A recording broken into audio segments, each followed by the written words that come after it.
अध्याय 7 योग विज्ञान। स्वामी विवेकानंद जी ने 13 अप्रैल 1890 को यह व्याख्यान दिया था। स्वामी जी कहते हैं, चित्त वृत्ति निरोध कहकर प्राचीन संस्कृत शब्द योग की परिभाषा की गई है। इसका अर्थ यह है कि योग वह विज्ञान है जो हमें चित्त को परिवर्तनशील अवस्था में निरुद्ध कर उसे वश में करने की शिक्षा देता है। चित्त वह वस्तु है जिससे हमारे मन का निर्माण होता है और जो निरंतर बाह्य तथा आंतरिक प्रभावों से प्रथमदित होकर संकल्प विकल्प की तरंगे उछालता रहता है। योग हमें सिखाता है कि मन का किस प्रकार नियमन किया जाए जिससे वह संतुलित होकर तरंगित न होने पाए। इसका अर्थ क्या है? धर्म के विद्यार्थी के लिए 99% धार्मिक ग्रंथ और विचार केवल अटकलबाजी हैं।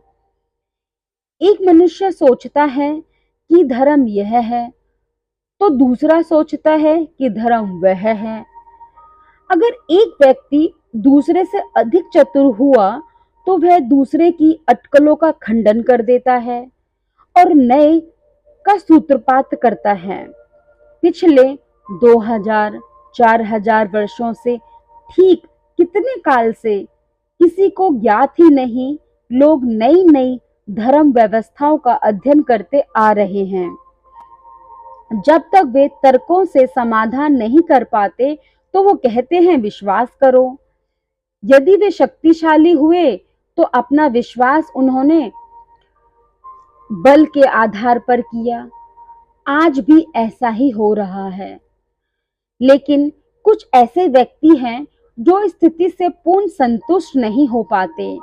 वे मुझसे पूछते हैं कि क्या निस्तार का कोई मार्ग नहीं है? भौतिक विज्ञान, रसायन विज्ञान और गणित में तो तुम इस प्रकार की अटकलबाजी नहीं करते, फिर क्या धर्म विज्ञान इतर विज्ञानों की भांति नहीं हो सकता? उन्होंने इसे इस रूप में प्रस्तुत किया, यदि वास्तव में मनुष्य की आत्मा का अस्तित्व है, यदि वह अमर है, यदि सचमुच ईश्वर की सत्ता है और वह जगत का शासन करता है, तो उसका बोध यही होना चाहिए और यह सब बोध तुम्हारी ही अंत चेतना में होना चाहिए। मन का विश्लेषण किसी बाहरी यंत्र से नहीं किया जा सकता। मान लो जब मैं विचार कर रहा हूं तब तुम मेरे मस्तिष्क को देख रहे हो। उस समय तुमको उसमें कुछ अणुओं का परस्पर विनिमय मात्र दिखाई देगा। तुम विचार, चेतना, मनोभाव और मानस प्रतिमाओं को नहीं देख सकते। तुम केवल कंपनों की राशि देखोगे। रासायनिक और भौतिक परिवर्तन। इस दृष्टांत से हम देख पाते हैं कि इस प्रकार से विश्लेषण से काम नहीं चलेगा। मन के रूप में मन के विश्लेषण का क्या कोई और तरीका है? यदि कोई तरीका है तो सच्चा धर्म विज्ञान संभव है। राजयोग के विज्ञान का दावा है कि इस प्रकार की संभावना है। हम सब इसका अभ्यास कर सकते हैं, कुछ अंश तक सफल भी हो सकते हैं। एक बड़ी कठिनाई यह है कि इंद्रियां गोचर विज्ञान में विषय वस्तु को देखना अपेक्षाकृत सरल होता है। विश्लेषण के उपकरण भी सुनिश्चित होते हैं और दोनों ही स्थूल होते हैं, परंतु मन के विश्लेषण में साधना और साध्य दोनों एक ही होते हैं। कर्ता और कर्म एक ही हो जाते हैं।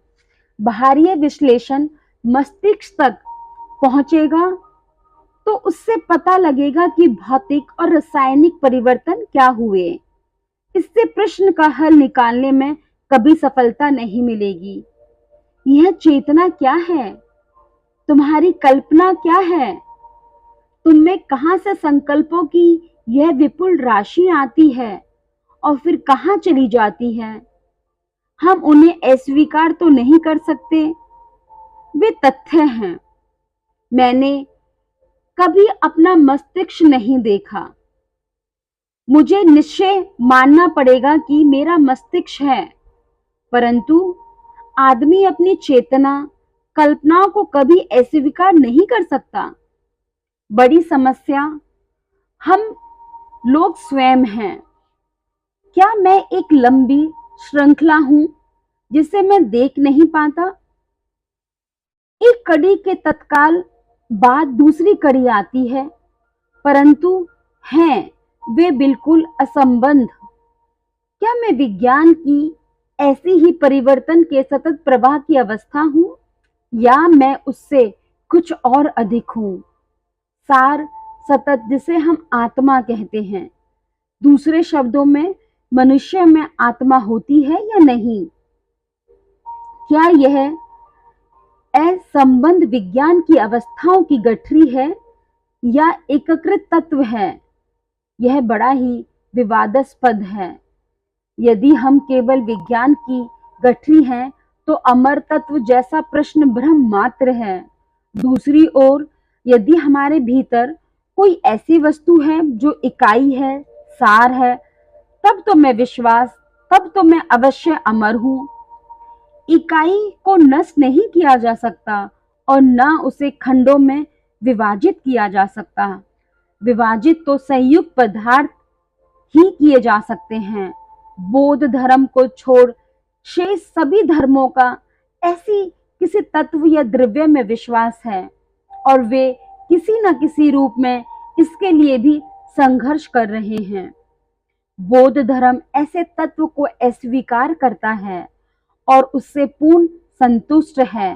वह कहता है, परमात्मा, आत्मा आदि विषयक बातें इस प्रकार के प्रश्नों में मत्थाचपी मत करो। किंतु दुनिया के अन्य सभी धर्म इस सात तत्व को अंगीकार करते हैं। उन सब का विश्वास है कि सब परिवर्तनों के बावजूद मानव में आत्मा ही सार है, जगत में परमेश्वर ही सार है। उन सब का विश्वास है कि आत्मा अमर है। ये सब अनुमान हैं। बौद्धों और ईसाइयों के इस विवाद का निपटारा कौन करेगा? ईसाई धर्म कहता है कि एक सार वस्तु है जो शाश्वत है। ईसाई कहता है, मेरी बाइबल का यह कथन है। बौद्ध कहता है, अपने ग्रंथ में मेरा विश्वास नहीं है। प्रश्न यह है कि क्या हम द्रव्य आत्मा है या सूक्ष्म पदार्थ परिवर्तनशील तरंगमान मन? हमारे मन में निरंतर परिवर्तन होते रहते हैं। भीतर यह द्रव तत्व कहाँ है? हम उसे पाते नहीं। मैं इस समय कुछ हूं और फिर कुछ हो जाता हूं। यदि एक क्षण के लिए तुम इन परिवर्तनों को बंद करो तो उस सार तत्व के प्रति मेरा विश्वास हो जाएगा। निश्चय ही ईश्वर तथा स्वर्ग संबंधी सभी विश्वास संगठित धर्मों के शुद्ध विश्वास हैं। कोई भी धार्मिक धर्म इस तरह की प्रस्तावना कभी नहीं करता। योग वह विज्ञान है जो हमें चित्त को इन परिवर्तनों से पढ़ने से बचाना सिखाता है। मान लो तुम मन को पूर्ण योग युक्त अवस्था तक पहुंचाने में सफल हो गए। उस समय तुमने समस्या हल कर ली। तुमको बोध हो गया कि तुम क्या हो। सभी परिवर्तनों पर तुम्हारा प्रभुत्व हो गया। उसके पश्चात तुम मन को विचरण करने दो, पर अब वह पहले जैसा मन नहीं रह गया। वह पूर्णता तुम्हारे वश में है। वह उस जंगली घोड़े जैसा नहीं रह गया जो तुमको पटकता रहता था। तुमने ईश्वर का दर्शन कर लिया। यह अनुमान का विषय नहीं रह गया। अब वह श्री अमुक नहीं रह गया, किसी ग्रंथ या वेदों की नहीं, धर्म उपदेशों का वैसी कोई चीज नहीं रह गई। तुमने स्वयं साक्षात्कार कर लिया। मैं इन परिवर्तनों से परे आत्मा हूँ, मैं परिवर्तन नहीं। यदि मैं ऐसा होता तो उन्हें रोक ना सकता। मैं परिवर्तनों को रोक सकता हूँ, इसलिए मैं स्वयं परिवर्तन कदापि नहीं हो सकता। योग विज्ञान की यह आधार पट्टिका है। ये परिवर्तन हमें पसंद नहीं, परिवर्तनों को हम जरा भी नहीं चाहते। प्रत्येक परिवर्तन हमारे ऊपर बल लाद देता है। हमारे देश में बैल के कंधों पर जुआ रखा जाता है, जो एक लट्ठे से तेल के कोलू में जुड़ा रहता है। जुए के आगे निकलते हुए लट्ठे में ललचाने के लिए घास की पोटली बांधी रहती है, जो इतनी दूरी पर होती है कि बैल वहां तक पहुंच ही नहीं पाता। वह घास खाना चाहता है और थोड़ा आगे बढ़ता है और इस प्रकार कोलू घूमता है। हम लोग इन्हीं बैलों के समान हैं, जो सदैव घास खाने के प्रयत्न में रहते हैं और वहां तक पहुंचने के लिए गर्दन बढ़ाते रहते हैं। इस प्रकार हम चक्कर पर चक्कर लगाते हैं। कोई ऐसे परिवर्तन को पसंद नहीं करता, निश्चय ही नहीं। ये सभी परिवर्तन हम पर लाद दिए जाते हैं, हमारा कोई चारा नहीं है। एक बार जब हमने स्वयं अपने को मशीन में डाल दिया तो हम निरंतर चक्कर काटते ही रहेंगे। रुकने में आगे चलने की अपेक्षा अधिक अनिष्ट है। निश्चय ही हमारे ऊपर दुख आते हैं। ये सब दुख हैं क्योंकि सब अनिश्चित हैं। यह सब बेगारी है। प्रकृति आदेश देती है और हम उसका पालन करते हैं, किंतु प्रकृति और हमें किंचित भी सद्भाव नहीं है। हमारे सभी कार्यों में प्रकृति से छुटकारा पाने का प्रयास रहता है। हम कहते हैं कि प्रकृति की मौज लूट रहे हैं आदि। हम आत्मविश्लेषण करें तो हमें पता लगता है कि हमारे प्रत्येक वस्तु से बचने का प्रयास करते हैं और किसी न किसी वस्तु के सुख भोग का आविष्कार करते रहते हैं। प्रकृति उस फ्रांसीसी जैसी है जिसने अपने एक अंग्रेज मित्र को निमंत्रण भेजा और बताया था कि मेरे तहखाने में पुरानी शराब रखी हुई है। उसने पुरानी शराब की एक बोतल मंगाई। इतनी बढ़िया शराब थी और बोतल के भीतर सोने जैसी दमक रही थी।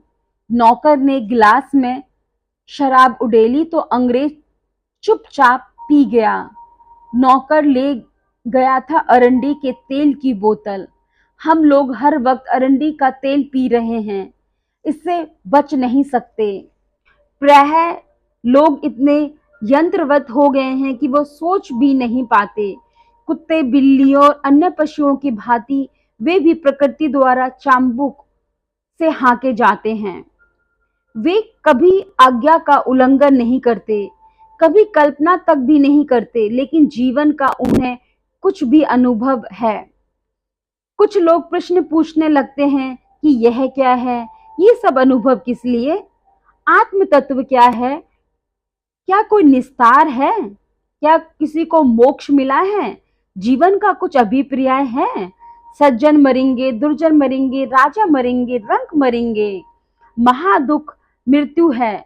हर वक्त हम उसको दूर करने का प्रयत्न करते हैं और यदि किसी सुखद धर्म में रहकर मरे तो हम कल्पना करते हैं कि बाद में हम जॉन और जैक को देख सकेंगे और चैन की बंशी बजेगी।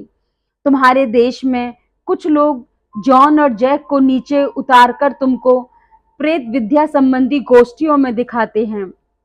मैंने ऐसे व्यक्तियों को कई बार देखा है और उनसे हाथ मिलाया है। तुम में भी बहुतों ने उन्हें देखा होगा। वे पियानो बजाते हैं और गाते हैं। अमेरिका विशाल देश है। मेरा देश दुनिया में उस पार है, लेकिन कहाँ है यह मुझे मालूम नहीं। तुम किसी भूगोल में ना पाओगे। हमारे सुखद धर्म को तो देखो, वह पुरानी सरियल विश्वास। वे लोग सोच नहीं सकते इसके लिए क्या किया जा सकता है। भव सागर ने उन्हें उद्रस्त कर दिया है। उनमें सोचने की शक्ति शेष नहीं रह गई है। वे अंदर से खोखले हो गए हैं। उनका मस्तिष्क जम सा गया है। मेरी उनके प्रति सहानुभूति है। माध्यम बनने वालों में से एक ने मुझसे कहा कि कहिए तो आपके पूर्वजों को आपके पास बुला दूं। मैंने कहा बस रुक जा, मुझे जो अच्छा लगे वह कर, लेकिन अगर तुम मेरे पूर्वजों को लाया तो मैं नहीं जानता कि मैं अपने को रोक पाऊंगा या नहीं। माध्यम ने बड़ी कृपा की, वह रुक गया। हमारे देश में जब हम उलझनों में पड़कर चिंतित होते हैं तो पुरोहितों को कुछ देकर भगवान से सौदा पटाते हैं, हमारा भार हल्का हो जाता है। नहीं तो हम पुरोहितों को दक्षिणा ना देते, किंचित सांत्वना तो मिलती है, पर शीघ्र ही वह प्रतिक्रिया में बदल जाती है, तो दुख फिर आ जाता है। यहाँ सदा वही दुख है। तुम्हारे यहाँ के लोग हमारे देश में कहते हैं, यदि आप हमारे मत में आस्था रखोगे तो आपका मंगल होगा। हमारे यहाँ के निम्न वर्ग के लोग तुम्हारे सिद्धांतों पर विश्वास करते हैं। अंतर इतना ही होता है कि वे भिखमंगे बन जाते हैं। फिर क्या छिछलादारी यह धर्म है? यह तो राजनीति है, धर्म नहीं। तुम इसे धर्म कह सकते हो, पर धर्म शब्द की छिछलेदारी करके नहीं। किंतु यह आध्यात्मिकता नहीं है। हजारों नर नारियों में से कोई एक इस जीवन से परे के इस विषय की दिशा में प्रवृत्त होता है। अन्य लोग तो भेड़ जैसे हैं। हजारों में से एक समझने का प्रयत्न करता है, कोई मोक्ष का मार्ग ढूंढता है। प्रश्न यह है कि क्या कोई निस्तार मोक्ष का मार्ग है? यदि निस्तार का कोई मार्ग है तो वह आत्मा के भीतर है, अन्यत्र कहीं नहीं। अन्य सूत्रों के मार्गों को काफी आजमाया गया है और सब में कमी पाई गई है। लोगों को संतोष लाभ नहीं होता। ढेर के ढेर सिद्धांतों और ग्रंथों के होने से सिद्ध होता है कि लोगों को संतोष लाभ नहीं हो रहा। योग शास्त्र एक मार्ग बताता है। हमें स्वयं अपने की जिम्मेदारी लेनी पड़ेगी। अगर सत्य का लेश भी है तो हम उसे अपने ही सार तत्व के रूप में प्राप्त कर सकते हैं। प्रकृति द्वारा दर दर मारा मारा फिरना बंद हो जाएगा। गोचर संसार निरंतर परिवर्तित होता रहता है। परिवर्तन तक पहुंचना चाहता है, वह हमारा लक्ष्य है। हम वही बनना चाहते हैं। हम उस चित्त का और परिवर्तित ब्रह्म का साक्षात्कार करना चाहते हैं। ब्रह्म बनने में हमारे मार्ग में बाधा क्या है? यह सृष्टि का तथ्य है। सृजनात्मक मन सदैव सृष्टि कर रहा है और अपनी सृष्टि के प्रपंच में पड़ जाता है। किंतु हमें यह भी स्मरण रखना चाहिए कि सृष्टि ने ही ईश्वर का अनुसंधान किया है। सृष्टि ने ही प्रत्येक आत्मा को उस ब्रह्म का अनुसंधान किया है। अपनी परिभाषा पर हम पुनः लौट रहे हैं। चित्त की वृत्तियों को इन परिवर्तनों में पड़ने से रोक दिया जाए। जब तक समस्त सृष्टि रोक दी जाएगी, यदि रोकना संभव हो तो हम स्वयं देखेंगे कि वास्तव में क्या है। वह अज है, सृष्टिकर्ता, जो अपने को व्यक्त करता है। योग अभ्यास की विभिन्न विभिन्न विधियां हैं। उनमें से कुछ बड़ी कठिन हैं, जिनमें सफलता के लिए दीर्घकालीन यम नियम अपेक्षित हैं, जिनमें वैसे अभ्यास के लिए दृढ़ता और बल होता है। उन्हीं महती सफलताएं मिलती हैं, जिनमें वे ना हो, वे सरल विधि अपनाकर उनमें से कुछ लाभ उठा सकते हैं। जहां तक मन के समुचित विश्लेषण का प्रश्न है, हमें तत्काल मालूम हो जाता है कि उसे वश में करना कितना कठिन है। हम शरीर बन गए हैं। हमने इसे पूरी तौर से भुला दिया है कि हम आत्मा हैं। जब हम अपने को सोचते हैं तो तुरंत शरीर की कल्पना कर लेते हैं।